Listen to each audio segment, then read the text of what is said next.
Vinicius Junior ရွေးချယ်ရမယ် option 3ခုအားလုံးပဲမင်္ဂလာပါကျွန်တော်ရဲ့ Football Impression Channel ကနေကြိုဆိုပါရစေ Real Madrid တင်ရဲ့တောင်ပန်ကစားသမား Vinicius Junior ကတော့ option 3ခုတည်းကတစ်ခုကိုမဖြစ်မနေရွေးချယ်တော့ရမှာပဲဖြစ်တယ်ဒီသတင်းကို David Ornstein နဲ့ The Athletic ကနေပြီးတော့အခုပဲ report လုပ်လာတာပဲဖြစ်ပါတယ်ကျွန်တော်အနေနဲ့ဘောလုံးသတင်းများကိုနေ့စဉ်တင်ဆက်ပေးမှာဖြစ်တဲ့အတွက်ကျွန်တော်ရဲ့ channel လေးကိုလည်း like and subscribe ပြုလုပ်ပေးခြင်းအပြင်ကူညီပေးနိုင်ပါတယ်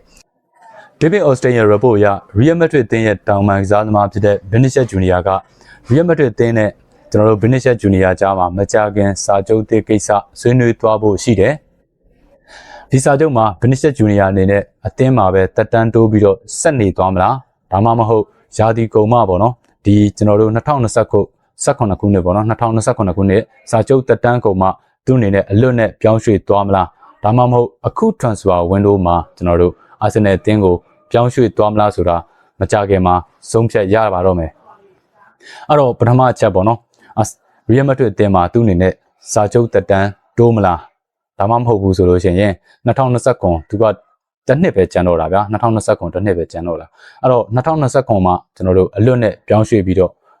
ကစားမလားဒါမှမဟုတ်ဘူးဆိုလို့ရှိရင်ကျွန်တော်တို့အခု transfer window မှာကလေးကအာဆင်နယ်ကိုပြောင်းရွှေ့ပြီးတော့ကစားဖို့သူ့အနေနဲ့ဆုံးဖြတ်မလားဆိုတာမကြခင်တော့တွင်မှာသိရပါတော့မယ်။ Real Madrid အသင်းကတော့ဒီစားမားကိုစာချုပ်သစ်နဲ့ကမ်းလှမ်းထားတယ်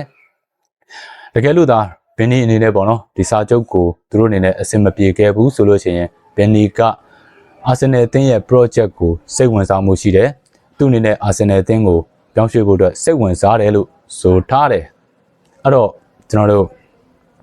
Real Madrid အသင်းအနေနဲ့ပေါ့နော်ဒီစားမားကိုကျွန်တော်တို့စာချုပ်တင်နဲ့မကြခင်တော့တွင်မှာဒီကစားမနဲ့ Real Madrid တင်နှစ်သင်းကြားဆွေးနွေးမှုတွေပြုလုပ်လာတော့မယ်အဲ့တော့ဘင်နီနေနဲ့ကလည်းဗျာဒီအသင်းမှာဆက်နေမလားဒီအသင်းမှာတက်တန်းတိုးပြီးတော့ဗောနော်ဆက်နေမလားဒါမှမဟုတ်ဘူးဆိုလို့ရှိရင်ဗျာကျွန်တော်တို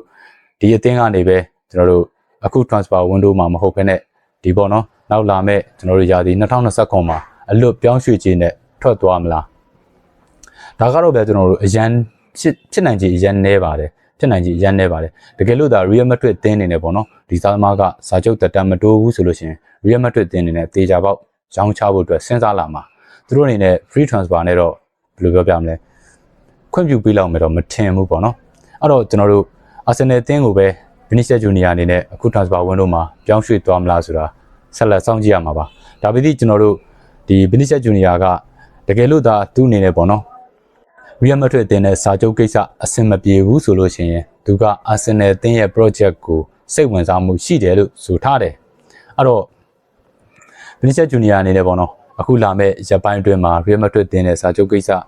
အဆင်မပြေခဲ့ဘူးဆိုလို့ရှိရင် Arsenal အသင်းကိုသူ့အနေနဲ့ကြောင်းရွှေ့ပြီးကစားဖို့အတွက်များတယ်ဗျဒါကလည်းကျွန်တော်တို့ဘယ်လိုပြောပြမလဲ Arsenal အသင်းကဒီသူနဲ့နီးစပ်တဲ့ငွေကြေးတရက်ကိုပေါ့နော်သူကတောင်းဆိုထားတဲ့ငွေကြေးတရက်နဲ့ဘယ်လိုပြောပြမလဲနီးစပ်တဲ့အမောင့်ပမာဏတစ်ခုထိပေးပြီးတော့ကန်လန်သွားမယ်ဆိုတဲ့အချက်ကြောင့်လည်းဖြစ်ကောင်းဖြစ်နိုင်ပါတယ်အဲ့တော့ကျွန်တော်တို့ဒီပြောင်းရွှေ့ကဘယ်လိုဆက်ဖြစ်လာမလဲဆိုတာကျွန်တော်တို့ဆက်လက်စောင့်ကြည့်ရပါဦးမယ်ကျွန်တော်တို့ Vinicius Junior အနေနဲ့ Real Madrid အသင်းမှာပဲဆက်နေမလားဒါမှမဟုတ်အခု transfer window မှာကျွန်တော်တို့ပြောင်းရွှေ့သွားမလားဒါမှမဟုတ်ဘူးဆိုလို့ရှိရင်ကျွန်တော်တို့အလွတ်နဲ့2029ကျမှ free agent နဲ့ထွက်မလားအဲ့ဒီအချက်ကတော့လုံးဝကိုဖြစ်နိုင်ခြေနည်းတဲ့အချက်ပါဘာကြောင့်လဲဆိုတော့ Real Madrid တင်ကစာချုပ်မချုပ်ဘူးဆိုလို့ရှိရင်ဒီစားသမားကိုရောက်မှာပဲပေါ့နော်ဒါပေမဲ့ဖြစ်နိုင်ခြေနည်းတဲ့အခြေအနေတစ်ခုပဲရှိတာပါဖြစ်နိုင်ခြေနည်းပါတယ်အဲ့ချက်ကတော့အဲ့တော့ညီကိုတို့ရောဘယ်လိုမြင်ကြလဲအာဆင်နယ်အသင်းအနေနဲ့ကလည်းဗျာဒီစားသမားကိုမရခဲ့ဘူးဆိုလို့ရှိရင်သူတို့အနေနဲ့ alternative ပြတ်မှတ်တွေရှိတယ်ကျွန်တော်တို့ alternative ပြတ်မှတ်တွေကကျွန်တော်တို့ Nico Williams တို့လူကစားသမားတွေနောက်ပြီးတော့ခံနိုင်ရတဲ့လူကစားသမားတွေကိုအာဆင်နယ်အသင်းအနေနဲ့ဒီစားသမားမရခဲ့ဘူးဆိုလို့ရှိရင်ခေါ်ဖို့အတွက်သူတို့က plan ထားတယ်အဲ့တော့ကျွန်တော်တို့ Arsenal အသင်းကတော့